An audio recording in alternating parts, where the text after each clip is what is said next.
আন্তর্জাতিক ক্রিকেট থেকে অবসর নিয়েছেন বাংলাদেশের তামিম ইকবাল খান। টেস্ট ক্রিকেট থেকেও অনেকটা বিদায়ের পর্যায়ে সাকিব আল হাসান ঘরের মাঠে টেস্ট খেলে নিতে চেয়েছেন বিদায়। তবে এসব কিছুই এখন অনেক আলোচনায়। ক্রিকেট নিয়ে কথা বলবো, আমার সাথে আছেন বিশিষ্ট ক্রীড়া সাংবাদিক এবং ক্রীড়া গবেষক শামীম চৌধুরী। আমি জানতে চাই, তামিম ইকবাল বাংলাদেশ ক্রিকেট থেকে বিদায় নিয়েছেন, আন্তর্জাতিক ক্রিকেট থেকে বিদায় নিয়েছেন, এটা কি আপনি কীভাবে দেখছেন? দেখেন, আসলে এটা কিন্তু অনেকেরই বিষয়টা ছিল যে আসলে তামিম কি চ্যাম্পিয়ন্স ট্রফিতে যাবেন কি না। কারণ আপনি খেয়াল করে দেখবেন যে 2023 যে বিশ্বকাপকে সামনে রেখে আপনি টিম অ্যানাউন্সমেন্ট যখন করবে তার ঠিক আগে তামিম কিন্তু টিম যাওয়ার আগে তামিম কিন্তু টিমের সাথে গেলেন না, এবং উনি ফেসবুকে একটা স্ট্যাটাস দিয়ে লাইভ করে উনি জানালেন যে উনি টিমের সাথে যেতে পারছেন না, ওয়ার্ল্ড কাপ খেলবেন না। তখন থেকেই কিন্তু তামিমের এক অর্থে একটা রিটায়ারমেন্টের আমরা আভাস পাচ্ছিলাম। কারণ আপনি 2021 সালে তামিম একই কাজটা করেছেন, আপনি টি-20 বিশ্বকাপের সামনে রেখে টি-20কে উনি গুড বাই জানিয়েছেন, ইন্টারন্যাশনাল টি-20কে।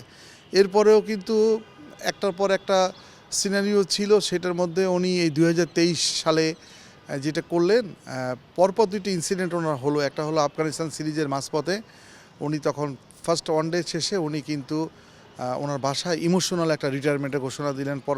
পরবর্তীতে জানেন আমাদের সবারই দৌড়ঝাঁপ বাড়লো। উনি এইটা সাবেক প্রধানমন্ত্রীর সরকারি বাসভবন গণভবন পর্যন্ত বিষয়টা গড়িয়েছিল, ওইখানে যে তার রিটায়ারমেন্টটা প্রত্যাহার করানো হয়েছিল। কিন্তু সেইখান থেকে কিন্তু তামিমকে আমরা আর সেইভাবে আমরা দেখতে পাইনি।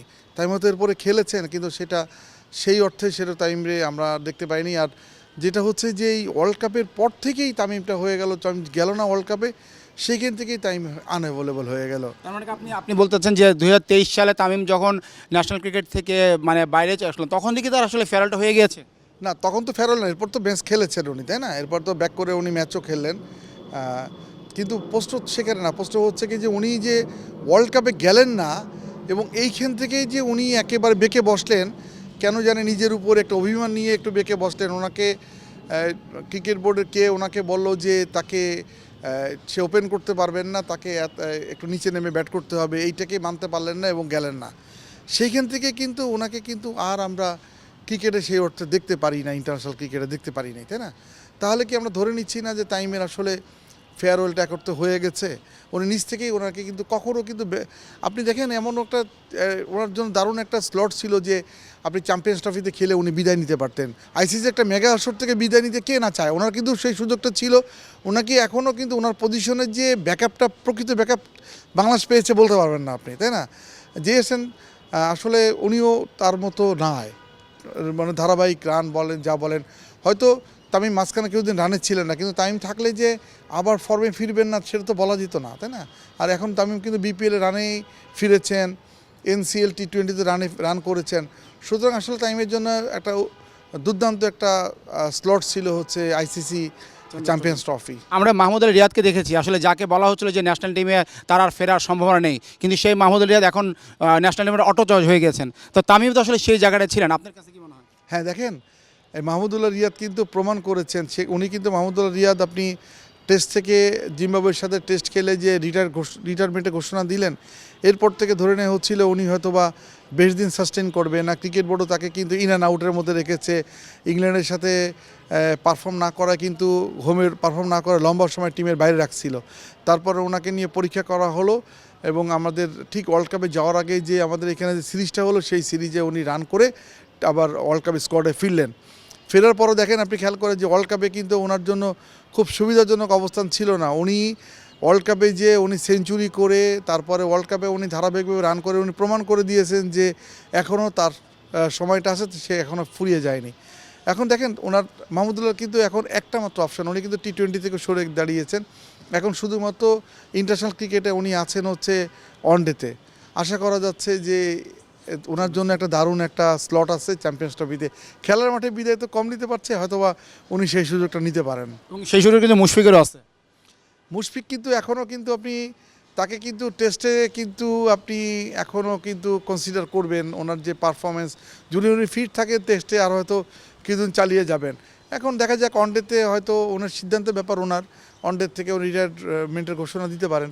কিন্তু টেস্টটা আমার কাছে কেন যেন মনে হচ্ছে উনি সব ক্রিকেট থেকে একসঙ্গে বিদায় নিবেন এটা মনে হচ্ছে না। সাকিবের প্রসঙ্গে একটু আসি, আসলে সাকিব বাংলাদেশের একটা ব্র্যান্ড এবং এখনও বলা হয় যে সাকিব যে বাংলাদেশের ক্রিকেটকে যে পর্যায়ে ওনার ব্যক্তিগত নিপুণে নিয়ে গিয়েছেন সেটা আসলে বাংলাদেশের ক্রিকেট এখনও কোনো ক্রিকেটার সেই জায়গায় নিতে পারেননি। এখন সাকিবকে অনেক দিন ন্যাশনাল টিমের বাইরে, হয়তো পরবর্তীতে কবে তাকে দেখা যাবে বা আদৌ দেখা যাবে কি না সেই বিষয়টা সংশয় রয়ে গেছে এবং উনি চেয়েছিলেন যে ঘরের মাঠ থেকে টেস্ট ক্রিকেট খেলে উনি টেস্টকে বিদায় জানাবেন, সেই আশাটাও এখনও অপূর্ণ রয়ে গেছে। এখন সেটা আদৌ সম্ভব হবে কিনা এখনও জানা যাচ্ছে না। তো সামনে চ্যাম্পিয়ন্স ট্রফি, আপনার কাছে কী মনে হয় তা সাকিবের কি ন্যাশনাল টিমে ফেরার সম্ভাবনা আছে কিনা? দেখুন, সাকিবকে কিন্তু এক অর্থে আমাদের যে যারা গণমাধ্যম কর্মী যারা ইন্ডিয়া ট্যুরে ছিলেন তারা কিন্তু ওইখানে কিন্তু সাকিবকে একটা ফেয়ারওয়েল দিয়েছেন। যদিও সাকিব এটাকে ভালোভাবে নেয়নি, তারা ধরে নিয়েছে সাকিবের এটাই বুঝি শেষ টেস্ট।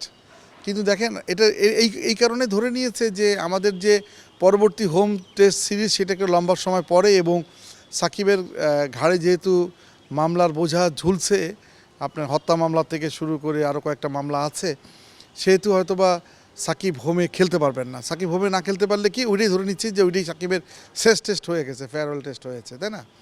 এখন দেখা যাক আপনি সাকিব যে হোমে খেলতে পারবেন কি না ডিপেন্ড করে সাকিব যে এই যে মামলাগুলো আছে এখান থেকে আপনাকে সাকিবকে পর্যায়ক্রমে জামিন নিয়ে ওনার মুক্ত মানুষের মতো বেরিয়ে আসতে হবে পুরোপুরি।